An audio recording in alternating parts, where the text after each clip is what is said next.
শুরু করছি তড়িৎ চুম্বকীয় আবেশ পার্ট 8G।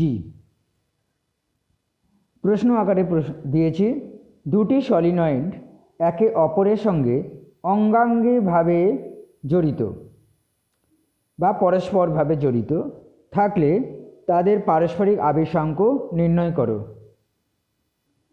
আমি আগে পরিষ্কার করে দিই যে অঙ্গাঙ্গিভাবে জড়িত বলতে কী বোঝায়। তাকে অন্য ভাষায় বলা যায় দুটি সমাক্ষীয় সলিনয়েড, মানে দুটো সলিনয়েড নেব, তারা সমাক্ষীয়ভাবে জড়িত, বা তাকে বলা হয় প্রমাণ সলিনয়েড। এখানে ছবিটা এঁকে দেখানো আছে। এইটা হচ্ছে প্রাথমিক কয়েল, নীল রঙের, যাকে বলা হয় প্রাইমারি কয়েল, প্রাইমারি সলিনয়েড। আরেকটা সলিনয়েড এর সঙ্গেই জড়িয়ে আছে একইভাবে, এস ড্যাশ, যেটাকে বলা হয় গৌণ সলিনয়েড বা সেকেন্ডারি সলিনয়েড বা কয়েল। আমি এঁকে দেখাচ্ছি কিভাবে এটা আঁকতে হয়।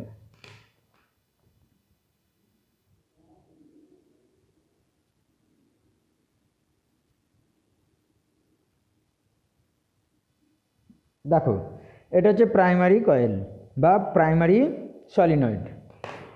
আরেকটা সলিনয়েড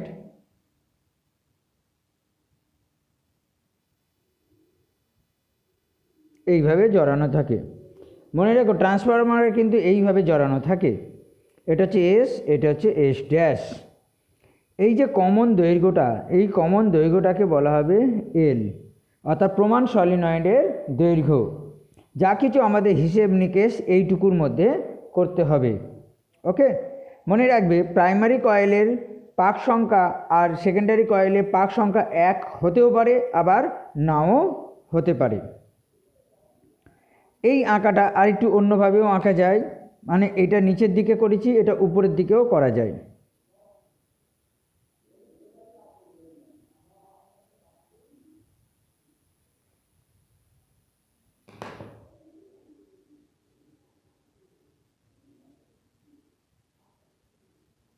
ঠিক আছে, এটা এস, এটা এস ড্যাশ, উল্টোভাবেও করা যেতে পারে। সুতরাং আমরা বুঝে ফেললাম যে কীভাবে অঙ্গাঙ্গিভাবে জড়িত করা যায়, বা দুটি সমাক্ষীয় সলিনয়েড অর্থাৎ দুজনের অক্ষ একই, ওকে, অথবা একে বলা হয় প্রমাণ সলিনয়েড।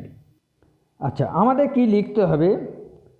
আমরা তো আবেশাঙ্ক নির্ণয় করব, অর্থাৎ পারস্পরিক আবেশাঙ্ক বা মিউচুয়াল ইন্ডাকট্যান্স আমরা নির্ণয় করতে চলেছি। কি লিখতে হবে? পি ড্যাশ প্রাথমিক সলিনয়েড, এস ড্যাশ গৌণ সলিনয়েড, এল দৈর্ঘ্য জুড়ে, মানে এইটুকু দৈর্ঘ্য, এই দুটিকে অঙ্গাঙ্গিভাবে জড়িয়ে রাখা হয়েছে। এই কথাটা নাও লিখতে পারো, ছবির মধ্যে তুমি বুঝিয়েছ, সুতরাং সময় না থাকলে এই কথাগুলো না লিখলেও চলে, কিন্তু এইগুলো একটু লিখে দেওয়া দরকার। এ হলো উভয় সলিনয়েডের প্রস্থচ্ছেদের ক্ষেত্রফল। এই যে প্রস্থচ্ছেদ ব্যাপারটা আমি বলেছি, এইটা এই যে পাক দিচ্ছে, আমি বড় বড় করে এঁকেছি, অ্যাকচুয়ালি এত ছাড়া নয়, বেশ ঘন ঘন আছে। এটা N1 এল দৈর্ঘ্যে জন্য পি ড্যাশ এর পাক সংখ্যা, N2 এস ড্যাশের পাক সংখ্যা। N1 অর্থাৎ প্রথম কয়েলের, নট দ্বিতীয় কয়েল, প্রথম কয়েল অর্থাৎ পি ড্যাশ এর একক দৈর্ঘ্যে পাক সংখ্যা হবে N1/L। ওকে, আচ্ছা, এইবারে আসল গল্পে যাচ্ছি। আমাদের সোর্সের সঙ্গে যুক্ত করা থাকছে পি ড্যাশ, অর্থাৎ পি ড্যাশ এই কয়েল অর্থাৎ প্রাইমারি কয়েলের মধ্যে দিয়ে কারেন্টটা প্রবাহিত হচ্ছে। দেখো, কারেন্টটা বেরিয়ে আসছে। তাহলে প্রাইমারি কয়েলের মধ্যে দিয়ে কারেন্ট প্রবাহিত হয়, ফলে প্রাইমারি কয়েলের ভেতরে চুম্বক ক্ষেত্র উৎপন্ন হবে। এটা আমরা থিওরিতে জেনেছি। তাহলে পি ড্যাশ এর মধ্যে দিয়ে I1 প্রবাহ মাত্রা, এটা হচ্ছে I1 প্রবাহ মাত্রা। I1 লিখছি কারণ যেহেতু প্রাইমারি কয়েল দিয়ে যাচ্ছে। উহার অভ্যন্তরে চুম্বক ক্ষেত্র কী হবে? B1। কার মধ্যে? না, প্রাইমারি কয়েলের মধ্যে। প্রাইমারি কয়েলের মধ্যে উৎপন্ন চুম্বক ক্ষেত্র হবে B1 = μ0 N1 I1। ওকে, N1 এর মানটা আমরা আগেই পেয়ে গেছি, mu zero N capital N1 by L into I1। এইবারে চলে আসি, এটা তো প্রাইমারি কয়েলের মধ্যে হলো, চৌম্বক ক্ষেত্রটা উৎপন্ন হলো, এটা মনে রেখো। এই চৌম্বক ক্ষেত্রটা যেহেতু প্রাইমারি কয়েলে উৎপন্ন হয়েছে, আবার একই সাথে সেকেন্ডারি কয়েল এর সাথে জড়িত আছে বলে সেকেন্ডারি কয়েলের মধ্যেও চৌম্বক ক্ষেত্র ওটাই হবে। তাহলে ওই চৌম্বক ক্ষেত্রের জন্য যে চৌম্বক প্রবাহ প্রবাহিত হবে সেটা SS, অর্থাৎ গৌণ কুণ্ডলী বা গৌণ সলিনয়েড বা দ্বিতীয় যে সলিনয়েড তার মধ্যে একটি পাকে, প্রতি পাক মানে একটি পাকে জড়িত চৌম্বক প্রবাহ হবে ফাই। ফাইয়ের ফর্মুলা আমরা জানি B1A, শুধু BA। এবারে B1টা যেহেতু প্রাইমারি কয়েলের জন্য উৎপন্ন হয়েছে, সেই B1টাই সেকেন্ডারি কয়েলের সঙ্গেই হবে। তাহলে সেকেন্ডারি কয়েলের একটি পাকে জড়িত চৌম্বক প্রবাহ হবে ফাই ইকুয়াল টু B1A। কিন্তু সেকেন্ডারি কয়েলে পাক সংখ্যা তো N2, এই যে সেকেন্ডারি SS, অর্থাৎ সেকেন্ডারি কয়েলে বা সলিনয়েডে পাক সংখ্যা হচ্ছে N2। একটা পাকের জন্য যদি ফাই হয় তাহলে N2 পাকের জন্য N2 দিয়ে গুণ হবে, ঠিক আছে? সেই জন্য B1A তার সঙ্গে N2 গুণ হলো, তাহলে ফাই 2 ইকুয়াল টু, এই মানগুলো বসিয়ে দিতে হবে। N2 থাকছে, আচ্ছা B1 এর মান এখান থেকে বসাবো, ওকে? তাহলে B1 এর মান মিউ জিরো N1 I1 আর নিচে L, আর এটা হচ্ছে A আর এটা হচ্ছে N2, ওকে? এটা হচ্ছে 1 নম্বর সমীকরণ। এবার চলে আসি, সলিনয়েডের দুটি পারস্পরিক আবেশাঙ্ক যদি M হয়, অর্থাৎ থিওরিতে আমরা পড়েছিলাম সেই ফাই 2 মান হবে MI1।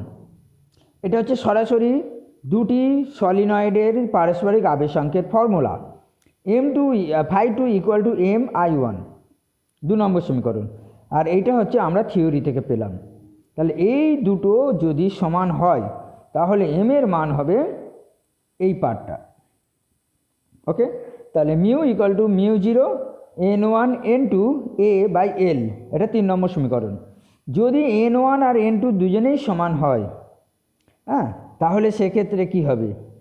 N স্কোয়ার হবে, যেটা আমরা পার্ট 8A অর্থাৎ সলিনয়েডের সাবেশাঙ্ক পড়েছিলাম একটা সলিনয়েডের জন্য।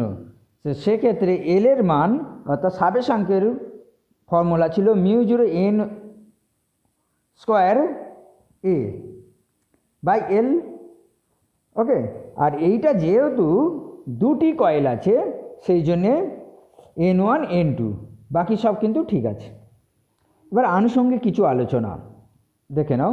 সলিনয়েড দুটোর মধ্যে বায়ুর পরিবর্তে মিউ চৌম্বক ভেদ্যতার কোনো পদার্থ থাকলে, মানে এই ফর্মুলাটা হচ্ছে মিউ জিরো, অর্থাৎ বায়ু আছে, কিন্তু যদি অন্য কোনো পদার্থ থাকে তাহলে কী হবে? Mu equal to mu r mu zero. Mu r হলো আপেক্ষিক চৌম্বক ভেদ্যতা, তাহলে মিউর পরিবর্তে আমরা শুধু মিউ লিখব, আর সেই মিউর মান হচ্ছে মিউ আর ইন্টু মিউ জিরো, অর্থাৎ মিউ আর একটা টার্মটা চলে আসবে, ঠিক আছে? আচ্ছা, আর একটা আলোচনা, টরয়েডাল সলিনয়েড সেটা কি জিনিস? আবার টরয়েড তো তোমরা জানো, এরকম একটা বেলন আকৃতির গোল বৃত্তাকার বলয়, তাই তো?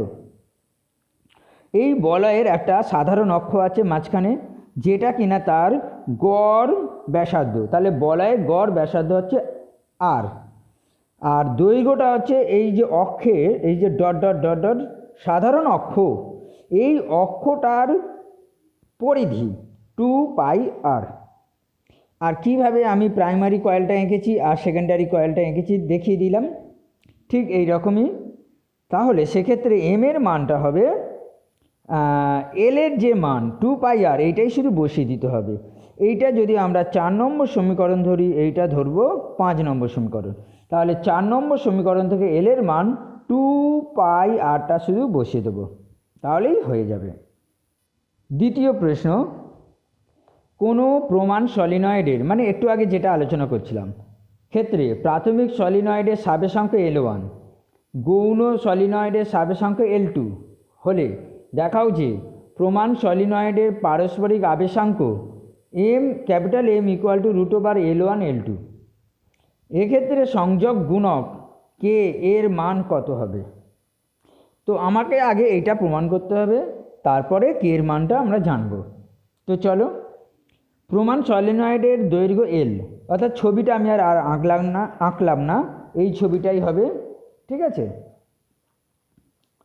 তো প্রথম যে কয়েল তার সাবেশাঙ্ক এখানে বলে দিয়েছে, আমি আলাদা করে আর লিখলাম না। L1 হচ্ছে μ0 n1 স্কোয়ার এ বাই এল। এখানে n1 হচ্ছে প্রাথমিক সলিনয়েডের মোট পাক সংখ্যা, L2 equal to μ0 n2 square A by L. n2 হলো গৌণ সলিনয়েডের মোট পাক সংখ্যা, আর এ হলো প্রস্থচ্ছেদের ক্ষেত্রফল। ওকে, আচ্ছা, এবারে কি করব? L1 L2 গুণ করব। গুণ করলে দেখো μ0 এ বাই এল তার whole square into n1 square n2 square. তাহলে আমরা এইভাবেও করতে পারি, সবই তো স্কোয়ার আছে, তাহলে থার্ড ব্র্যাকেট দিয়ে সবাইকে ব্র্যাকেটের মধ্যে রাখলাম, স্কোয়ার করলাম। এই টার্মটা নিশ্চয়ই চিনতে পেরেছো, μ0 n1 n2 by L into এ। ওকে, এই যে টার্মটা এইটা হচ্ছে এম। তাহলে আমরা বলতে পারি M equal two √L1 L2, 1 নম্বর সমীকরণ। এটা হচ্ছে প্রমাণ হয়ে গেল। এটা প্রমাণ করতে বলেছে, এটা প্রমাণ হয়ে গেল। এবারে বলছে যে সংযোগ গুণকের মান কত, মানে প্রমাণ সলিনয়েড, এই যে কোথায় গেল প্রমাণ সলিনয়েড, এর ক্ষেত্রে কে এর মান কত হবে এখান থেকে বের করতে বলছে। তো দুটি কুণ্ডলীর ক্ষেত্রে M equal to K into √L1 L2, এই সম্পর্ক থেকে 1 আর 2 নম্বর তুলনা করে কি পাবো? এটা হচ্ছে 2 নম্বর সমীকরণ, আর এটা হচ্ছে 1 নম্বর সমীকরণ। তো পাবো কে এর মান হচ্ছে 1, আর আমরা জানি কে এর মানটা হচ্ছে হয় 1-এর থেকে কম হবে, না হলে 1-এর সমান হবে। তো 1-এর সমানটাই সর্বোচ্চ মান, সেই জন্য প্রমাণ সলিনয়েডের ক্ষেত্রে সংযোগ গুণক কে এর মান হচ্ছে 1, যেটা কিনা সর্বোচ্চ মান। আশা করি ব্যাপারটা বুঝতে পেরেছো। এটা করে রাখবে, পরীক্ষায় আসতেই পারে। ধন্যবাদ।